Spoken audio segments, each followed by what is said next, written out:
My husband left me alone during emergency surgery. Business dinner, he texted. His mother said I was overreacting. I woke up hours later, stitches fresh, pain numb, and the surgeon was holding an envelope. He said, "A lady told me to give you this. If he didn't show up." I opened it slowly. The pain hit me like lightning, splitting through my abdomen as I collapsed onto our kitchen floor, my wedding ring scraping against the cold tile. 6 years of marriage, and I was calling out Eric's name to empty walls while my vision blurred and my body convulsed in agony. "Eric," I gasped, but he'd already left for his evening jog. The same predictable routine he'd maintained for 3 years, headphones in, world shut out. I fumbled for my phone with trembling fingers, each movement sending fresh waves of fire through my core. The ambulance dispatcher's voice seemed to echo from underwater as I whispered our address between ragged breaths. "Before we continue, I want to thank you for joining me in sharing these stories that matter. If you believe that women deserve partners who show up during their darkest moments, please consider subscribing. It's free and helps us reach more women who need to hear this. Now let's see how this betrayal unfolds." For weeks I'd been telling Eric something was wrong. The stabbing pains that woke me at night, the nausea that made me rush from important dinners, the exhaustion that left me hollow-eyed and shaking. "You're stressed," he'd said, not even looking up from his laptop. "Maybe see a therapist. This anxiety thing is getting old, Christina." His mother had been worse. "Some women just dramatize everything," she told him over Sunday dinner while I sat right there, fork halfway to my mouth. My generation didn't have time for all these mysterious ailments. But this wasn't anxiety. This was my appendix rupturing, flooding my body with poison while I lay alone on our anniversary tile, the expensive Italian marble Eric had insisted on because it added value to our investment. The paramedics found me conscious but barely coherent, vital signs dropping fast. "Ma'am, we need to get you to surgery immediately," the younger one said, his face grim as he checked my pulse. "This is life-threatening. Is there someone we can call?" "My husband," I whispered, giving them Eric's number as they loaded me onto the stretcher. The sirens wailed as we raced through the city streets, but all I could think about was how Eric would react. Would he panic? Drop everything? Finally realize that maybe, just maybe, I wasn't the dramatic wife his mother painted me as? The emergency room was a blur of harsh fluorescent lights and urgent voices. "Acute appendicitis with perforation," I heard someone say. "We need to get her prepped now." A nurse leaned over me, her expression kind but professional. "Honey, we're trying to reach your husband. The surgery can't wait, but we'll keep calling." I wanted to tell her not to bother. Deep down, in that place where wives keep their most painful truths, I already knew he wouldn't come. Eric had perfected the art of convenient absence over the years, missing my father's funeral because of a crucial client meeting, skipping my birthday dinner for a golf tournament, arriving 3 hours late to my college reunion because he lost track of time. But this was different. This was life and death. They wheeled me into pre-op, where the anesthesiologist explained the risks in a gentle voice that made everything feel surreal. "Your husband will be here when you wake up," the nurse assured me, squeezing my hand. I nodded, wanting to believe her, needing to believe that after 6 years of marriage Eric would choose me over whatever else demanded his attention. My phone buzzed once as they prepared to take me into surgery. One message. My heart actually lifted.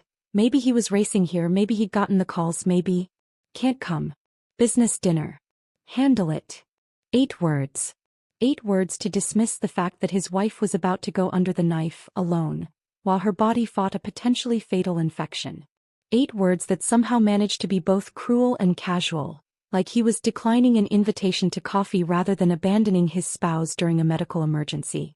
The surgical team saw my face crumble. They saw the tears that finally came, hot and bitter, as the reality crashed over me. The anesthesiologist gently took my phone and set it aside.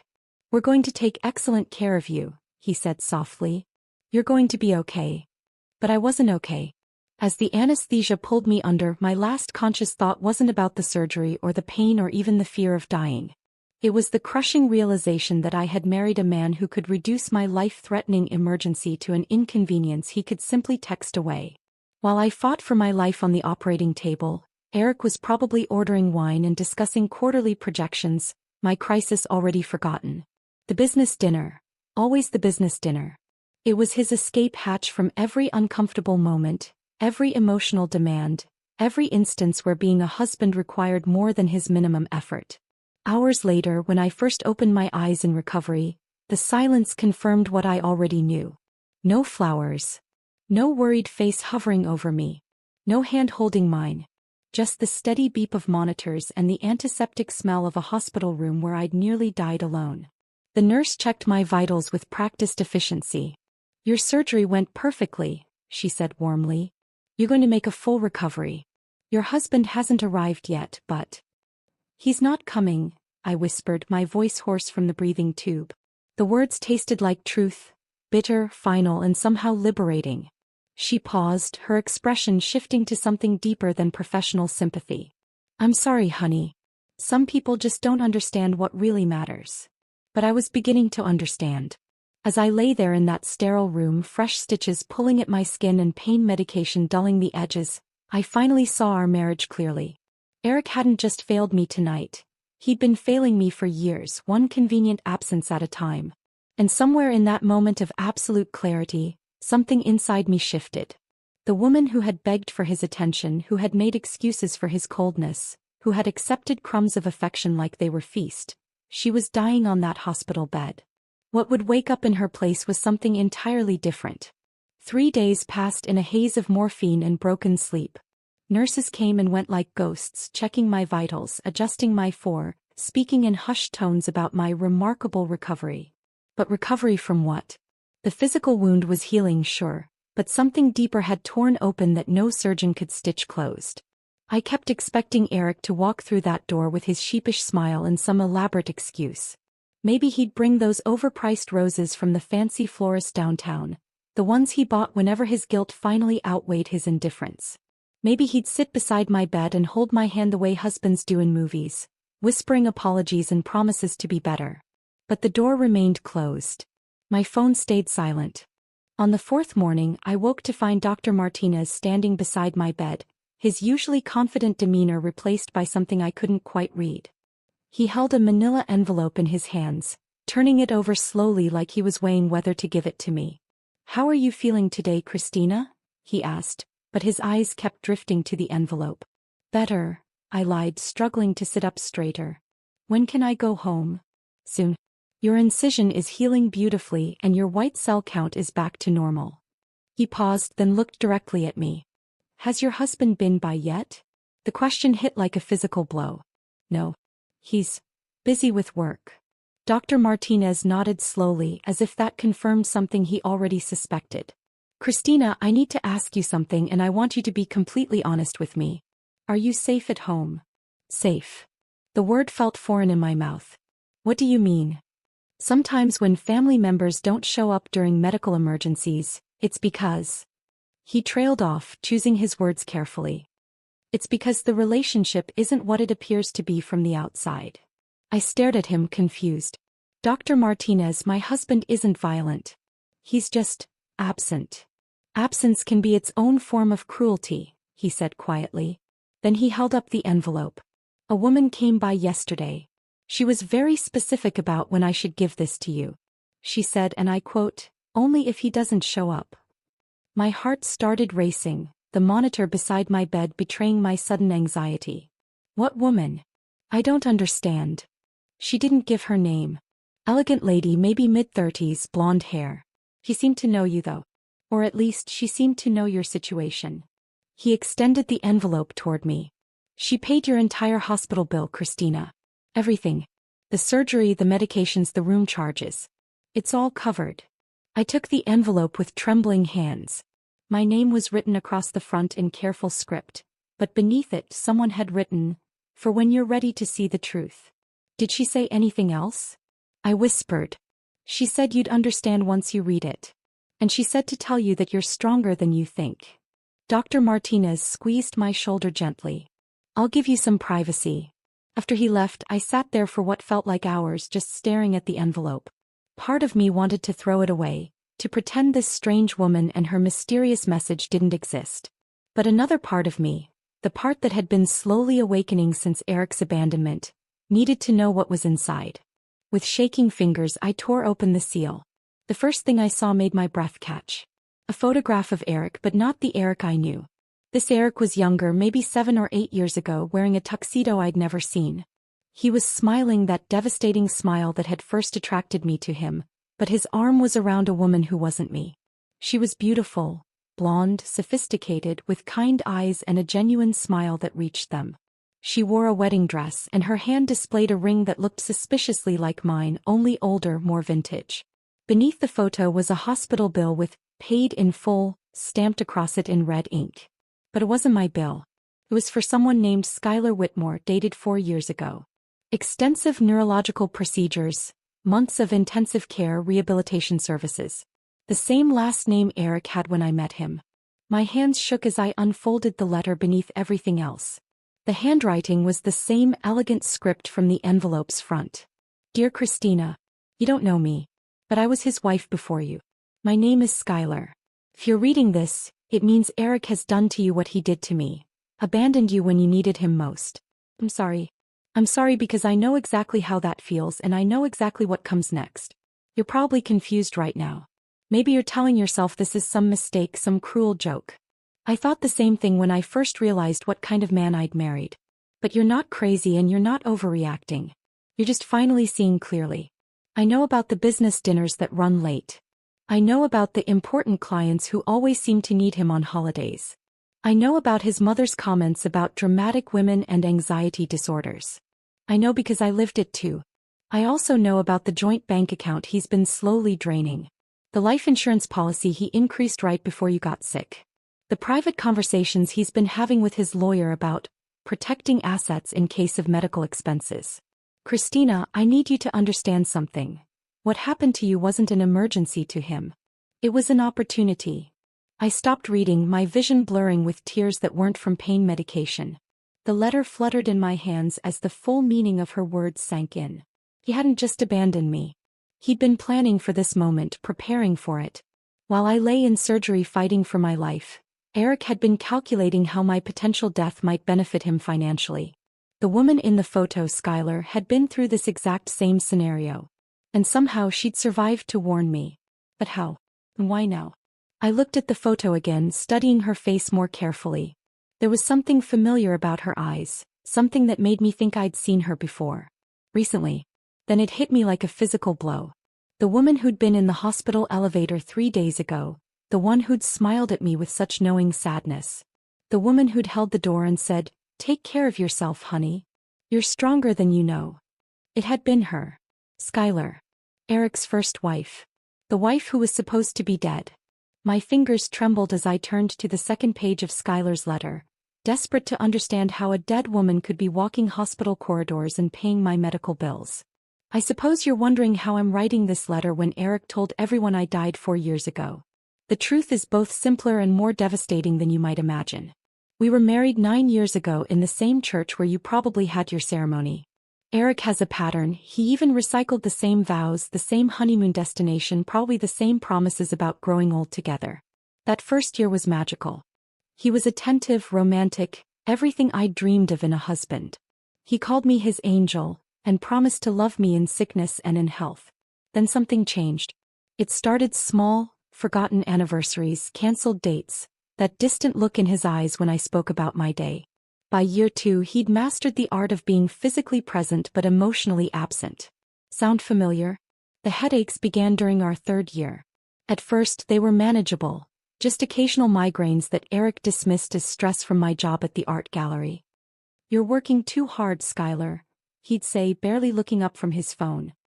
"Maybe you should quit and focus on being a wife." But the headaches got worse. Blinding pain that left me curled up in our bedroom with blackout curtains drawn. Then came the memory lapses, the dizzy spells, the moments where I'd forget where I was or why I was holding car keys. Eric's response was predictable. "You're being dramatic. Everyone gets headaches." Even when I started collapsing, actually hitting the floor unconscious, he found ways to minimize it. "Skylar's always been high maintenance," I heard him tell his mother over the phone. "Some women just need more attention than others." The diagnosis came on a Tuesday. Arteriovenous malformation in my brain. A tangle of abnormal blood vessels that could rupture at any moment. The neurologist explained it in terms that made Eric's face go white. Major surgery required, months of recovery, no guarantees about cognitive function afterward. How much will this cost? Was Eric's first question. Not, will she be okay? Not, what are her chances? Just dollars and cents. The surgery was scheduled for the following month. Eric seemed supportive, asking the right questions, holding my hand during consultations. I actually believed he was scared of losing me.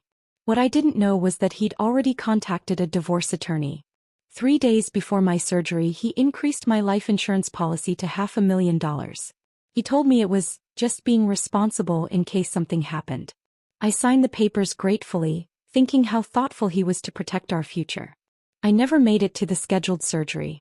The malformation ruptured while I was alone in our kitchen, making Eric's favorite dinner as a surprise. I collapsed exactly where you probably collapsed, Christina. The same tiles, the same desperate reaching for a phone, the same husband who wasn't there when I needed him most. But unlike you, I didn't wake up in a few days. I fell into what doctors call a minimally responsive state. Not quite a coma, not quite conscious. I was trapped inside my own body for 4 years and 4 months, aware but unable to move, speak, or signal that I was still in there.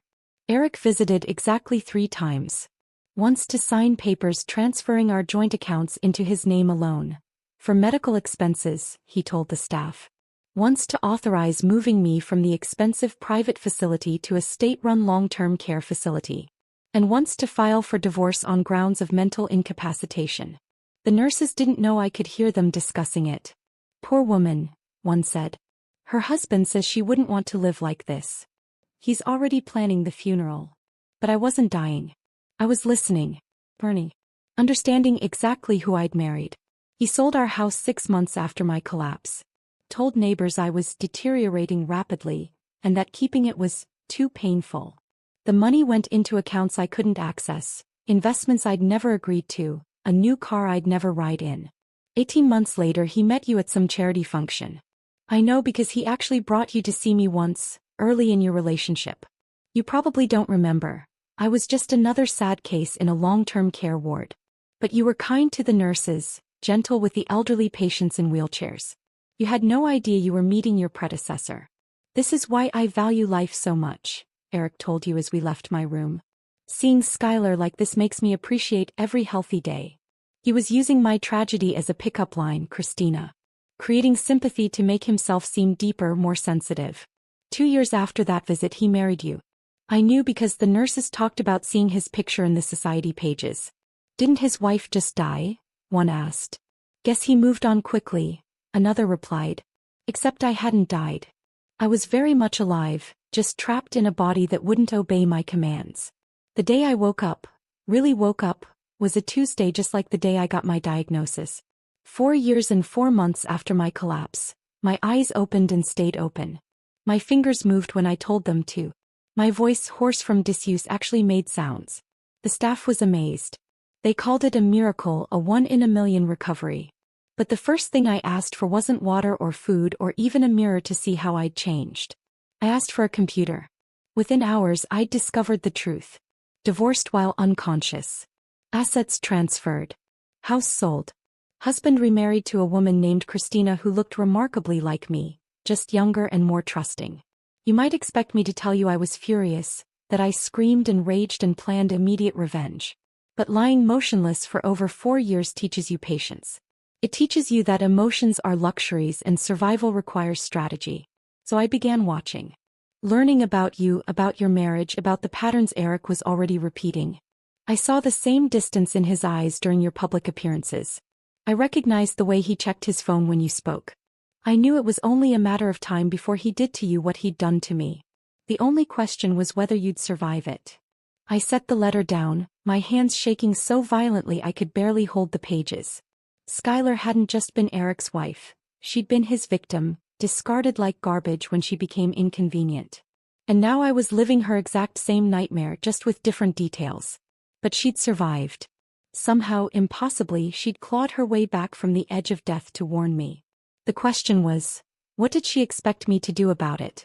I turned to the final page of Skylar's letter with trembling fingers, needing to understand how a woman in a long-term care facility could orchestrate anything, let alone whatever was unfolding around my marriage. By now you're probably wondering how someone who spent 4 years motionless could possibly help you.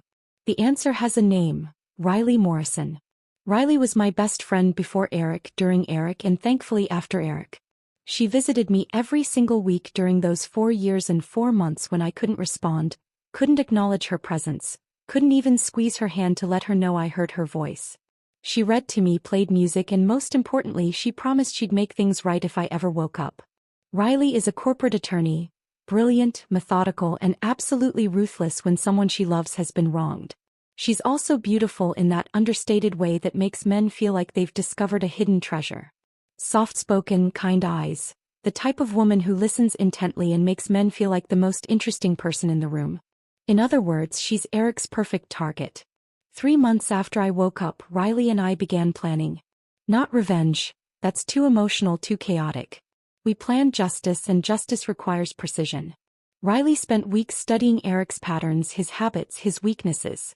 She discovered he attended monthly gallery openings downtown, always alone, always working the room for potential business connections. He'd grown lazy since marrying you, Christina. Comfortable. Predictable. The Morrison Gallery opening in March was perfect. Riley arranged to be there as a friend of the artist, looking stunning in a simple black dress that cost more than most people's rent. She positioned herself near the wine table, knowing Eric would gravitate toward the expensive champagne. He approached her within 20 minutes. "I haven't seen you at these events before," he said, using the same line he'd probably used on you. Riley played her role perfectly. Interested but not desperate, intelligent but not threatening, successful but not intimidating. "I'm new to the city," she lied smoothly. "Just started at Hartwell and Associates." She named a prestigious law firm, knowing it would intrigue him. "I'm still learning about all the cultural opportunities here." Eric's eyes lit up. A beautiful, successful woman who was new to town and didn't know anyone? It was like Christmas morning for a serial cheater. They talked for an hour. Riley listened to his complaints about work stress, nodded sympathetically when he mentioned his complicated home situation, and skillfully extracted information about his business, his finances, his daily routine. By the end of the evening, he'd asked for her number. "I'd love to show you more of the city," he said, already mentally planning how to juggle his new conquest with his existing wife. Riley accepted graciously, then went home and reported every detail to me. We refined our strategy based on what we'd learned. Eric was even more predictable than we'd hoped. Their first date was coffee 2 weeks later. Riley chose a cafe across town from our neighborhood, somewhere you'd never accidentally see them. She dressed down, jeans, a simple sweater, minimal makeup. She wanted to seem approachable, not like the sophisticated attorney she actually was. Eric arrived 15 minutes late, testing whether she'd wait. She did, because women who don't wait don't become long-term mistresses. He apologized with flowers, grocery store roses, not even the expensive ones, and launched into complaints about his marriage. "My wife doesn't understand the pressure I'm under," he confided over coffee. "She's so demanding, always needing attention, always having some crisis or another." Riley nodded sympathetically. "That sounds exhausting. You deserve someone who appreciates how hard you work." It was exactly what he wanted to hear. Within a month they were meeting twice a week. Eric told you these were client dinners or networking events. Riley documented every lie, every excuse, every detail of their encounters. But she wasn't just gathering evidence. She was becoming indispensable to him. "You're so different from other women," Eric told her during their second month of meetings. "You actually listen. You understand what it's like to have real responsibilities." Riley smiled and touched his hand across the restaurant table. "I just think successful men deserve partners who support their ambitions instead of creating more stress." By month 3, Eric was completely hooked. He started making increasingly bold statements about his future, about what he wanted from life, about the changes he was considering. "Sometimes I think about what life would be like if I could start over," he mused during one of their dinner dates. "Without all the baggage and complications." "What's stopping you?" Riley asked innocently. "Legal issues. Financial entanglements. My wife's name is on everything." He paused, studying Riley's face. "But I've been thinking about restructuring some things, protecting my assets in case." "In case what?" in case she has another medical emergency. Hospital bills can bankrupt you these days. Riley's expression remained neutral, but inside she was documenting every callous word. Eric wasn't just planning to abandon me like he'd abandoned Skylar. He was actively hoping for an opportunity to do it. That's when Riley suggested estate planning. You know, as an attorney, I see people get blindsided by medical crises all the time, she said casually. Have you considered setting up power of attorney arrangements? Trust structures? There are ways to protect your assets that most people never think about. Eric's interest was immediate and intense. Could you help with something like that? I shouldn't really mix business with whatever this is, Riley said, perfectly playing reluctant. But I care about you. Maybe I could review some documents, make sure you're protected. Within 2 weeks, Eric had signed papers giving Riley limited power of attorney for emergency financial decisions. He thought he was being clever, setting up a safety net in case you became a financial liability like Skylar had been. He had no idea he'd just handed control of his entire financial life to the best friend of the woman he'd tried to erase from existence. The beauty of Riley's plan wasn't just that it was legal. It was that Eric had volunteered for every step. He'd pursued her, confided in her, asked for her help, and signed documents giving her access to everything he owned. He thought he was preparing to abandon his second wife. Instead, he was preparing to lose everything to his first wife's best friend. And the most beautiful part? While Eric was busy planning my potential financial ruin, I was at home recovering from surgery, completely unaware that my salvation was already in motion. I stared at the letter, my mind reeling. While I'd been lying in this hospital bed feeling abandoned and betrayed, a carefully orchestrated plan had been unfolding around Eric. He wasn't just a neglectful husband. He was actively plotting against me the same way he'd plotted against Skylar. But unlike Skylar, I wouldn't be facing this alone. I had an ally I'd never even met. The envelope contained one more item I hadn't noticed. A small card with an address and a time. Café Luna, tomorrow 2 p.m. Come alone. R. I was discharged the next morning with strict instructions to rest and avoid stress. The irony wasn't lost on me as I sat in my Uber, clutching Skylar's letter and heading toward what felt like the most stressful moment of my life. But I had to know. I had to meet the woman who'd been playing chess with my husband while I'd been playing house. Café Luna was a small, intimate place tucked between a bookstore and a vintage clothing shop. I spotted her immediately, not because I recognized her but because she was the only woman sitting alone who looked like she was waiting for someone specific. She was exactly as Skylar had described. Beautiful in an understated way, with intelligent eyes and an aura of quiet confidence. Riley Morrison looked up as I approached, and her smile was both warm and knowing. "Christina," she said softly, standing to embrace me like we were old friends. "I'm so glad you came." "You're her," I whispered, studying her face. "You're the one who's been having coffee dates with your husband." "Yes." She gestured to the chair across from her. Though I prefer to think of it as professional consultation. I sat down heavily, my surgical incision pulling slightly. "I don't understand any of this. How do you know Skylar? How long have you been planning whatever this is?" Riley's expression grew serious. "Skylar and I have been best friends since law school. I was her maid of honor when she married Eric. I was also the one who found her collapsed in her apartment when Eric was conveniently out of town on business." She paused to sip her coffee, and I noticed her hands were perfectly steady while mine were trembling. "I visited her every week for 4 years, Christina. Every single week, I sat beside her bed and promised her that if she ever woke up, I'd make sure Eric never did this to another woman. But she did wake up," I said, still struggling to process everything. "She did. And the first thing she asked me to do was watch you. Protect you. Because we both knew it was only a matter of time before Eric showed his true colors again." My phone buzzed with a text message. Eric's name flashed on the screen and I felt my stomach clench. Riley noticed my reaction. "He's been trying to reach you all morning, hasn't he?" she asked. I nodded, reading his message. "Where are you? Need to talk. Important." "He's panicking," Riley said with satisfaction. "Because as of this morning, Eric Whitmore has no access to any of his accounts, his investments, or his assets. Everything is frozen pending investigation into financial fraud." "What?" I stared at her. "How is that possible?" Because 3 months ago, your husband voluntarily signed documents giving me power of attorney over his financial affairs. He thought he was being clever, setting up protections in case you became a financial burden like Skylar had been. Riley's smile was sharp.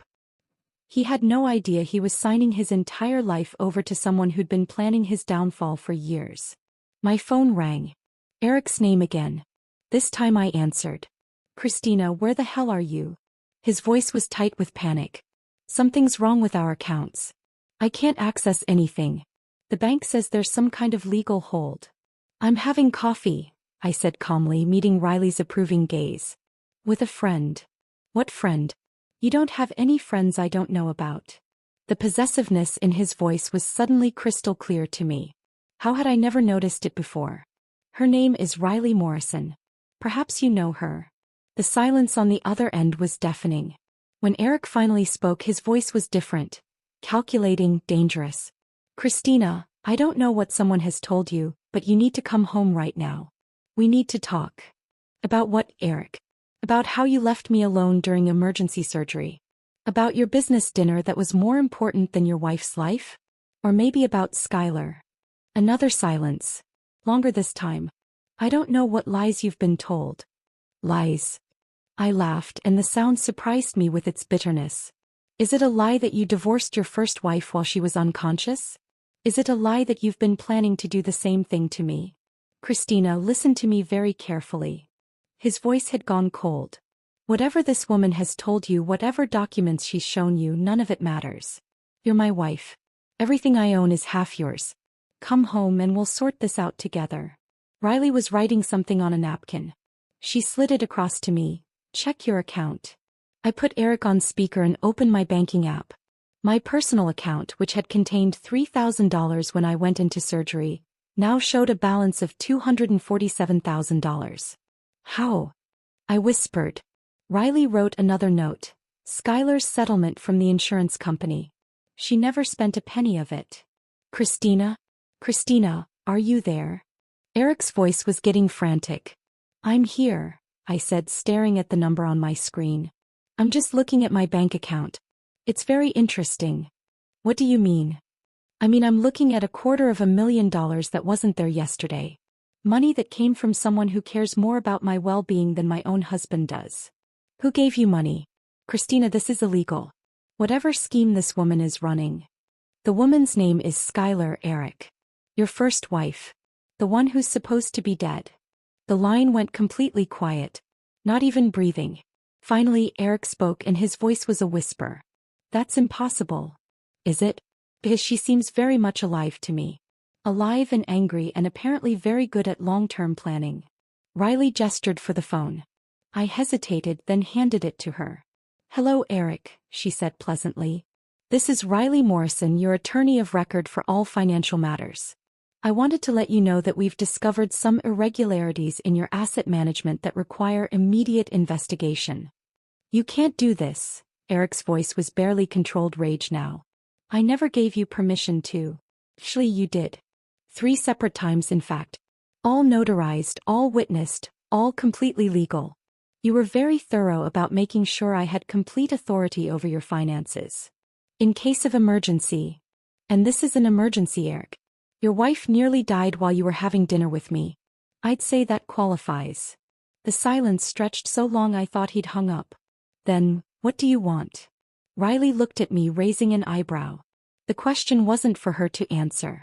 I took the phone back, and when I spoke my voice was steady and clear. Nothing, Eric. I want absolutely nothing from you. Christina, please. Let's talk about this rationally. I tried talking to you rationally for 6 years. You weren't interested then. I paused, feeling a strange sense of calm settling over me. You left me on that operating table, Eric. You chose a business dinner over your wife's life. So now I'm choosing myself over our marriage. You can't just. Actually, I can. And I am. I looked at Riley, who nodded encouragingly. You left me with nothing when I needed you most. Now I'm leaving you with nothing when you need me most. I hung up the phone and immediately blocked his number. For the first time in 6 years, the silence felt peaceful instead of lonely. Riley reached across the cafe table and squeezed my hand.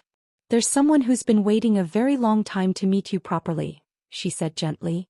Are you ready? 20 minutes later, we pulled into the driveway of a modest but elegant townhouse in the historic district. The garden was meticulously maintained with late-blooming roses climbing a white trellis by the front door. It was the kind of home that spoke of quiet strength and careful rebuilding. Skylar opened the door before we could knock. In person, she was more striking than her photograph had suggested. The years had marked her. There were lines around her eyes that spoke of pain survived and battles fought, but she carried herself with a dignity that was almost regal. When she smiled, I saw traces of the woman Eric had fallen in love with, but also something harder, more resilient. Christina, she said, and her voice was exactly as I'd imagined it from her letter, warm but measured. I'm so glad you're safe. We embraced on her doorstep, two women who had shared the same nightmare, the same man, the same devastating realization that the person we'd trusted most had been planning our destruction. Her home was a sanctuary. Soft lighting, comfortable furniture, walls lined with books and artwork that spoke of a life carefully reconstructed. She led us to a dining room where a simple lunch was waiting. Soup, fresh bread, tea served in delicate china cups. I hope you don't mind, Skylar said as we sat down. I thought we should meet somewhere peaceful. We've all been through enough chaos. For the first few minutes, we ate in comfortable silence. There was something profound about sharing a meal with these women. One who had saved me, one who had avenged us both, and me, still processing the magnitude of what had unfolded. How long have you been planning this? Finally asked. 4 years, 4 months, and 16 days, Skylar replied without hesitation. From the moment I woke up and learned what Eric had done. But the real planning started when Riley told me he'd married again. Riley set down her teacup carefully. We knew he'd repeat the pattern. Men like Eric don't change, they just find new victims. The question was whether we could intervene before he destroyed another life. Your medical emergency accelerated our timeline, Skylar continued.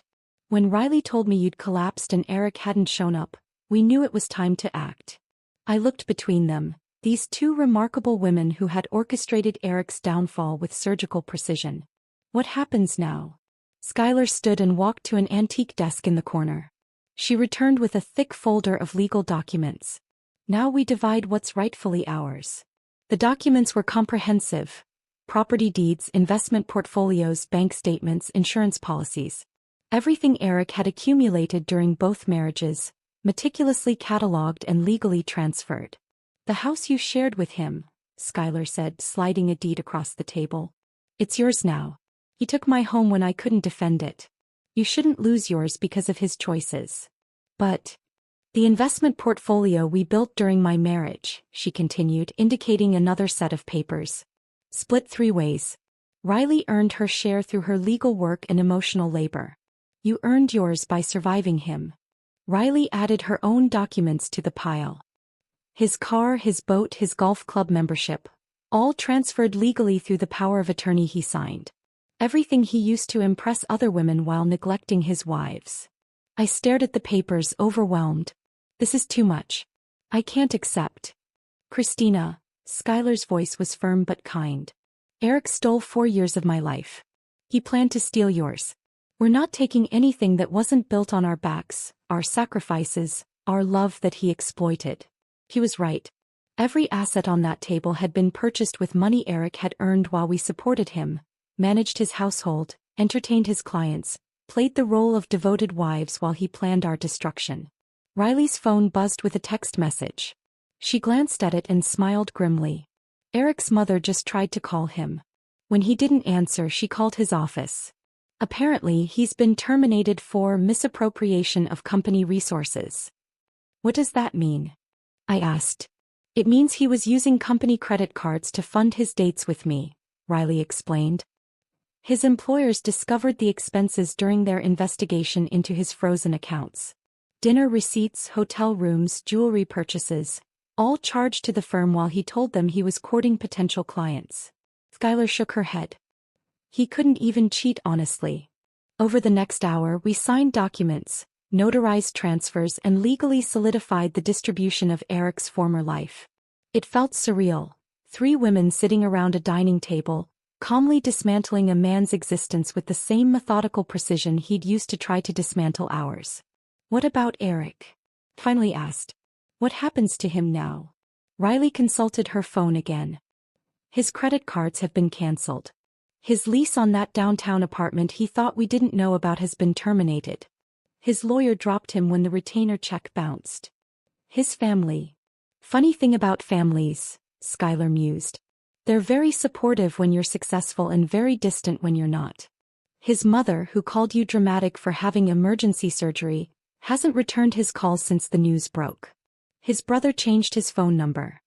As the afternoon sun slanted through Skylar's windows, painting everything in golden light, I felt something I hadn't experienced in years. Genuine peace.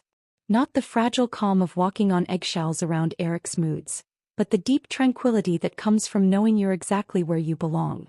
There's one more thing, Skylar said, producing a final document. This is a restraining order. Legal protection against any attempt Eric might make to contact you, harass you, or interfere with your new life. I signed it without hesitation. As we prepared to leave, Skylar walked me to the door. Christina, I want you to know something. When Eric abandoned you in that hospital, he thought he was proving your weakness. But walking away from someone who needs you doesn't make you strong. It makes you empty. And empty people lose everything eventually. Riley joined us on the porch. We didn't do this out of spite or revenge, she said quietly. We did it because women who survive men like Eric need to stick together. We need to show other women that there's another way. 6 months later, I would learn that Eric was working at a gas station outside the city, living in a studio apartment with furniture from thrift stores. His name had become cautionary tale in our social circles. A warning about men who view wives as disposable assets rather than partners. But that afternoon, standing on Skylar's porch with the 2 women who had saved my life in ways I was still discovering, I wasn't thinking about Eric at all. I was thinking about the future, my future, for the first time in years. They thought we were weak because we loved them, Skylar said as we stood in her garden, 3 women who had survived the same predator and emerged stronger. But love doesn't make you weak. It makes you patient. She paused, looking at both Riley and me with eyes that held all the wisdom of someone who had literally fought her way back from the dead. And patient women win differently. If this story of strategic justice had you on the edge of your seat, hit that like button right now. My favorite part was when Christina hung up on Eric after saying, "You left me on the table, now I'm leaving you with nothing." What was your favorite moment? Drop it in the comments below. Don't miss more empowering stories like this. Subscribe and hit that notification bell so you never miss an upload.